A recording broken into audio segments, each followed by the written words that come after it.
Welcome everyone to SLIS 728. Today's lecture will be on workforce diversity and service to diverse populations. My name is Amanda Reed and I will be your guest lecturer for the evening. So who are considered diverse populations? The ALA has an Office for Diversity, Literacy, and Outreach Services, and they have identified 9 groups that fit this definition of diverse populations. These 9 groups are historically disadvantaged racial and ethnic groups, those discriminated against based on gender or sexual identities and expressions, those from other protected classes, including age, religion, and disability status, those discriminated against based on nationality or language, those who are experiencing or experience socioeconomic barriers, people geographically isolated, people experiencing hunger, homelessness, and poverty, immigrants, refugees, and new Americans, and new and non-readers.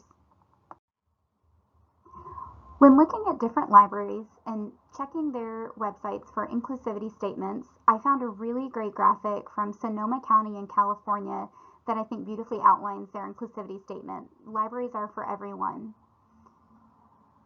Their inclusivity statement is as follows. Public libraries have long been known as one of the truly democratic institutions. Public libraries champion First Amendment rights and promote free access to information for all. Public libraries offer services and educational resources that promote inclusion and diversity to all in the community. On the right-hand side are outlined their values, different services they provide to those diverse communities. And I love their final statement. Sonoma County Library is an inclusive community hub where people intersect and thrive. Think about public libraries you've been involved with, either through work or volunteering. Do they have inclusivity statements? Are they present on their website? Are they posted inside their buildings? Next, we'll hear an interview with Richland Library's Chief Diversity Community Engagement Officer, Tamara King.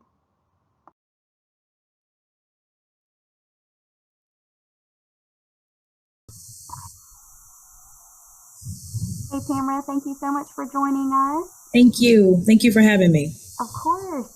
So this lecture is for SLIS 728, and we are talking about workforce diversity and service to diverse populations. And I couldn't think of a better presenter to talk about this topic than Richland Library's Chief Diversity and Community Engagement Officer, Ms. Tamara King. So Thank I you. was hoping, of course, I was hoping you could tell us a little bit about your position and role at the library. Sure. I am the new Chief Equity and Engagement Officer. I've only been in the role about 4 months at the library here at Richland Library in Columbia, South Carolina.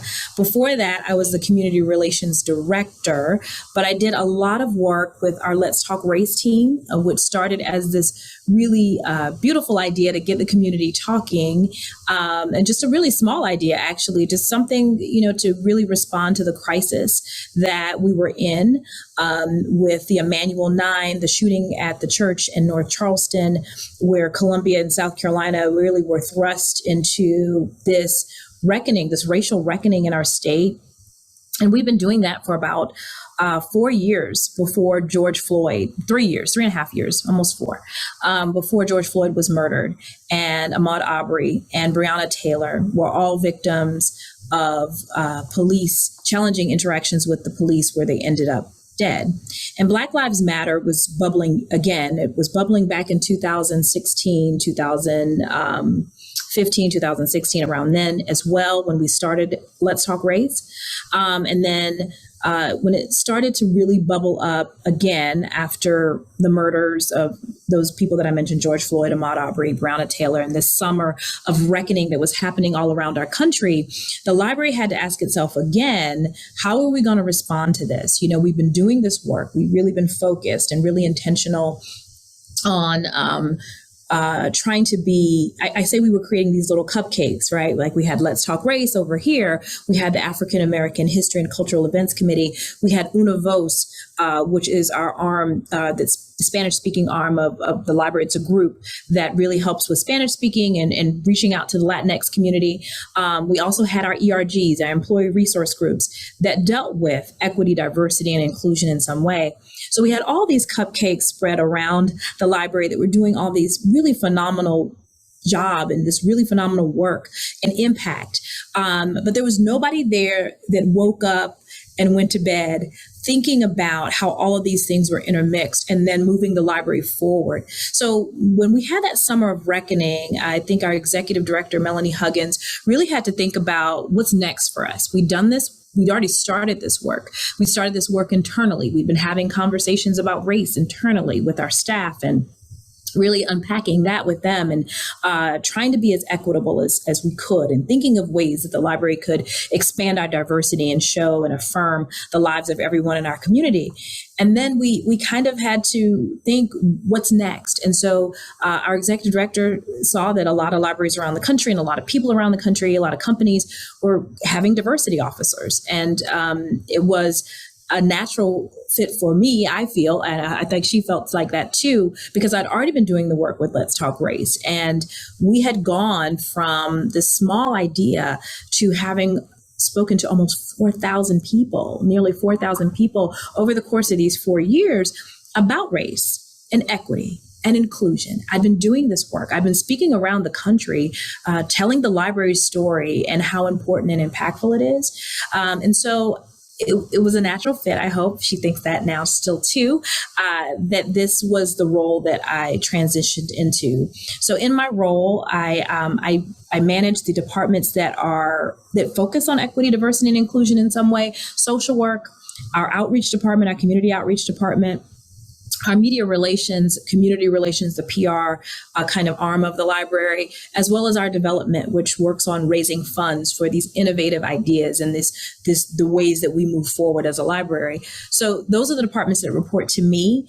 And I'm also tasked with helping the library look at things through an EDI lens and things like our code of conduct, our progressive discipline policy, the books that we buy, everything that makes the library really important to this community, where people need to see themselves reflected and be treated as equitable as possible.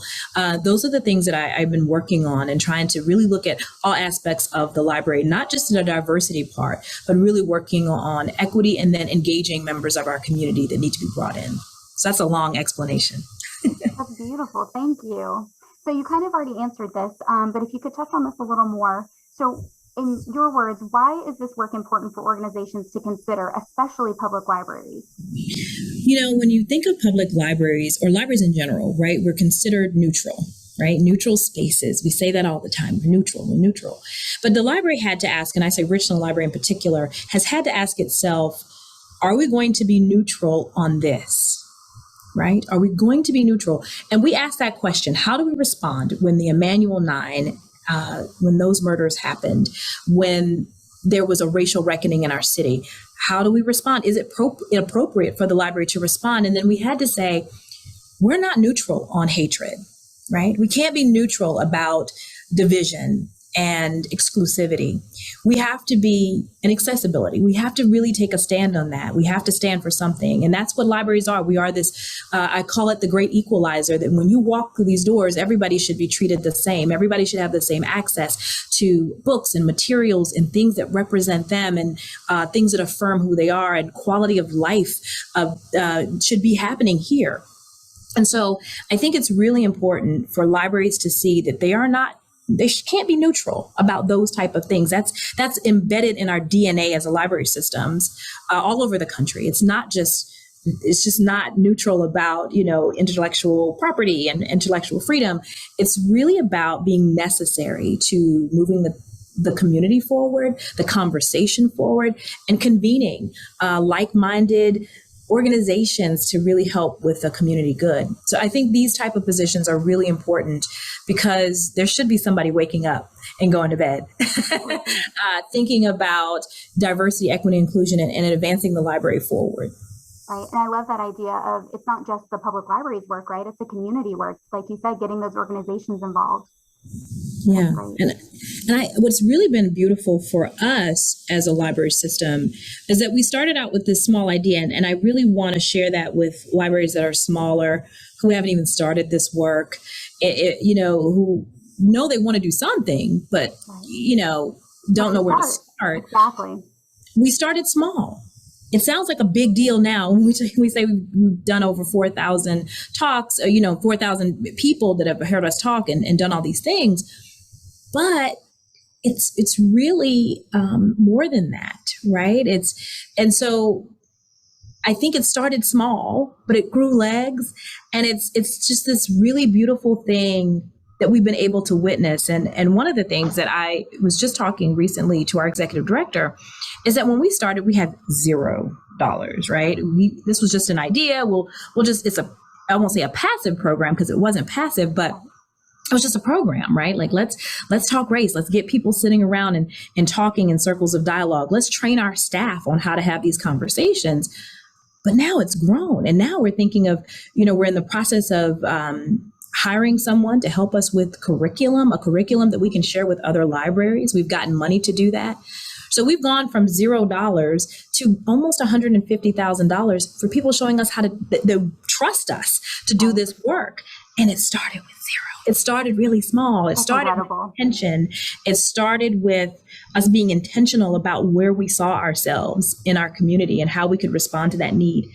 So I really urge libraries, start with the cupcake, that little itty bitty cupcake that we always talk about, because you never know where it can lead. Even if it's a book club, even if it's a small program, even if it's just maybe putting a sign up about everyone, libraries are, for everyone. Mm-hmm. Start small, because you never know where that small little germ of an idea can grow into. So that's really what I preach to all libraries. That's beautiful. That was exactly my next question, was what is your advice to smaller library systems that may not have the big funds to dedicate to a role specifically for this work, and how can they still make this a part of their culture? So that's a great idea, and it's not so daunting to say, well, you can start a book club, you can start a conversation, put up a sign. That's beautiful. And that's one of the things we want to do with this curriculum. We want libraries to be able to access the information that they need to do this for themselves. It's kind of like a DIY EDI. It's kind of what we're looking at, and learning how to have these difficult conversations. And really, it really starts with being comfortable with uncomfortability. And I think that's something that we had to get really good at very, very quickly and up to speed. Yeah. So talking about the curriculum, is this something that you are thinking about making like open access to public libraries or to different organizations, or what does that look like for people accessing that information? Repeat that. You were frozen. Oh, sorry. Sorry. So what does it look like for other libraries or organizations to access that curriculum? Would that be something that would be open access for people to just grab and go, or is it like a sign up for a class? No, it really is going to be grab and go and play. We're going to have videos included in it. We're in the process of creating it right now.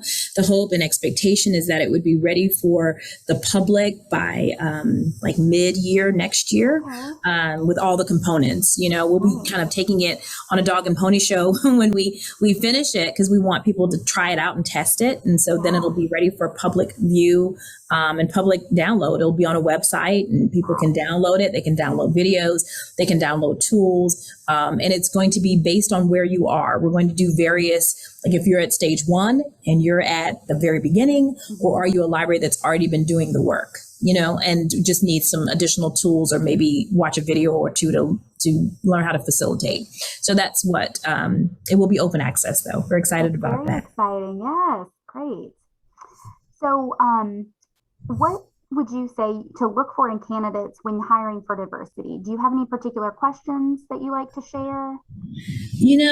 I think it needs to be someone who's not afraid to get proximate, and someone who is open and empathetic, and someone who is passionate about this work, someone who has done this work in some way, even if it's something small like leading a book club or something. But I think it needs to be someone who's tuned in, who's always learning. It's never you just know all the answers. And I think someone who is not afraid to tell people that there's a bird on their head. I always say, because sometimes people don't know. They don't know that what they've said may be considered offensive or have some kind of racial implications. They may not know that their flyer is not as diverse as it needs to be. They think it's perfectly fine. So you have to have someone who's comfortable in their own power to say these things. And it's not an easy job. It's not something that is done, easily, but it is something that is extremely worthwhile. And when you find someone who knows that and has the passion for it and doesn't mind and doesn't shrink, then you found the right candidate. Excellent.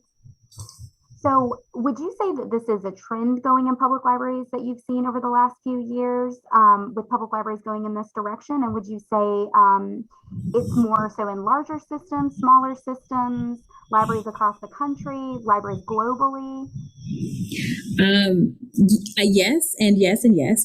I recently joined the Public Library PLA's Equity, Diversity, and Social Justice Committee and Task Force. I've also seen ULC has a listserv for diversity and inclusion officers. And so I'm meeting more of them. A few years ago, there weren't many, but I think all over the country, as America is starting to grapple with this racial reckoning that has happened over the last 3 to 4 years and really over the last year and a half, and with COVID being the backdrop of all of this, I think more and more of these officers are becoming important.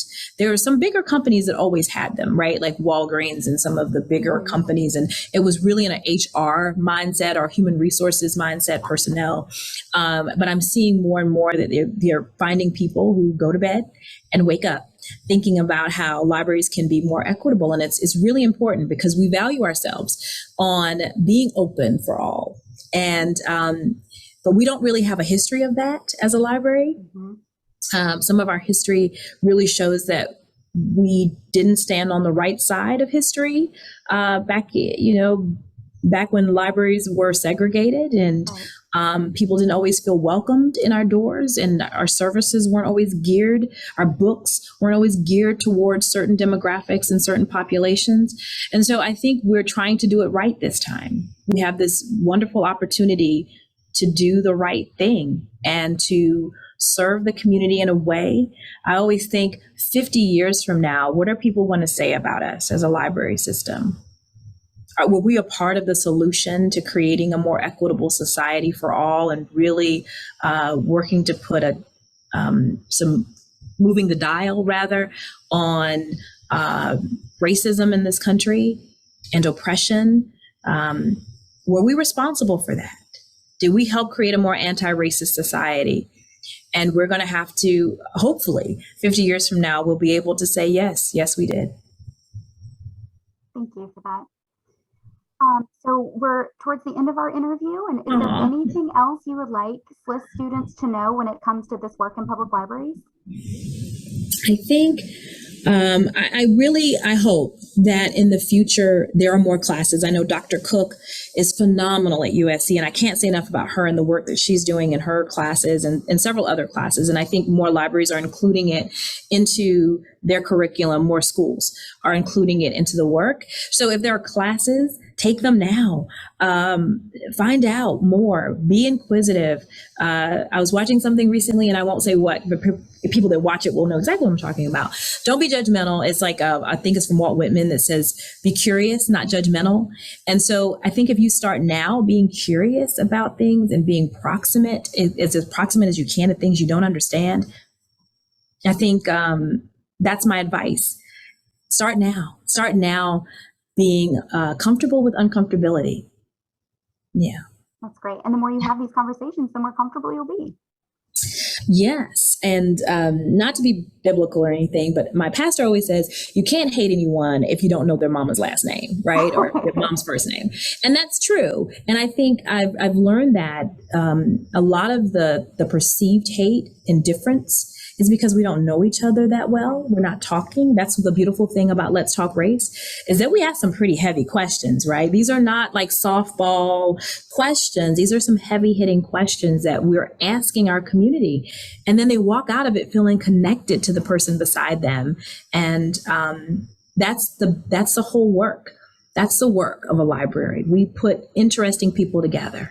Right. We can have a table. One of my sessions, I moderated a conversation or facilitated a conversation.